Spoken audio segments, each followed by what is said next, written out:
Lamentations ufang eko semong iboro semong tiru fang eko semong group etendin anami diok anya rubo semong otok memporu kofonde diok ke sana mi diok otok de kisongfu memmo nya rubo etok business fu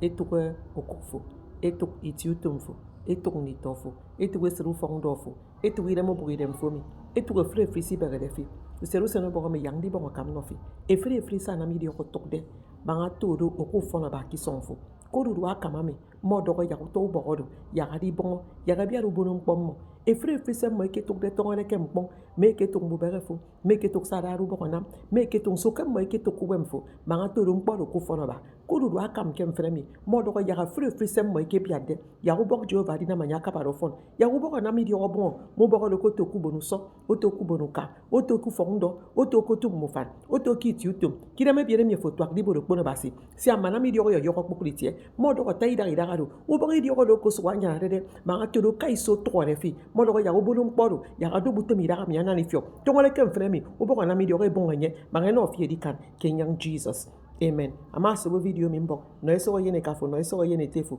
nyong subscribe like share comment abasi odion fi. Amen.